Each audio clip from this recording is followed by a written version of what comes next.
Honeybees don't plan for unexpected temperature changes. They are intelligent, but they don't have the consciousness to plan for different changes in weather.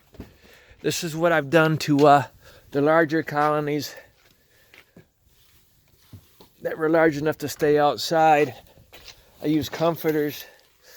It's about 20 something. It was cold during the night. It's going to be even colder tonight, down in the teens, and here it is, April 1st. So what happens is a lot of colonies will expand when it's warm, and then they contract into a cluster when it's cold, and they lose all that brood that they had during the expansion. And another thing they do is, I've had 2 colonies last week while it was warm. They tried to do a super procedure. They killed their queen. Their queen was a drone layer or just wasn't laying up to their standards. And it's a bad time of year to do that. Just because it's warm for a few days, they don't realize it's going to be cold later. And they'll never get a virgin queen mated. So what I did with the other colonies, it's not really a big deal to do this if you're set up to do stuff like this. I just move them inside. Very simple. Rather than taking a chance of losing brood, I just got most of my colonies restarted very well. You know, they're doing well right now. I don't want to take a chance of having them shrink. Now, 16 here.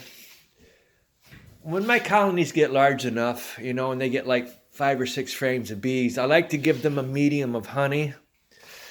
And sometimes that queen will move up if there's some frames that have open cells. That queen will move up and lay some brood. And I happened to check this one a few days ago after it had gotten cooler, and the colony moved down to the deep, and up in the medium was a full frame of brood and eggs. Now, I may have caught it in time to save the eggs from being lost, but I don't know if I caught it in time to save the brood. So I took away their medium, and hopefully it's going to warm up in a few days. I can give it back to them because I don't want them running out of honey. I can't show you how many bees there are right now, but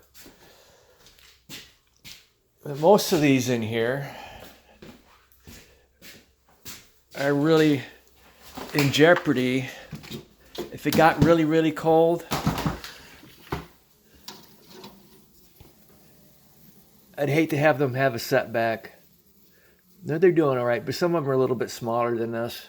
So I'm the only one in the United States that I know of that does this. It's not hard to it's not difficult to move hives in and out. You put a strap around them, you wheel them in, and then when it warms up in the morning, you wheel them back out and set them exactly where they were. It's very simple. And this is what puts me ahead of everybody else, and I don't understand. Everybody's putting beekeeping videos on doing the same stuff that they've been doing for years and years. And with the toxic chemicals in our environment that our corporations are selling to crop farmers and our government doesn't seem to want to control because they're corrupt, it's affecting the health of the honeybees, and they're having a hard time. And one thing that I can do, I can get them out of the cold. That's the one thing I can do. I can't get rid of the toxic chemicals.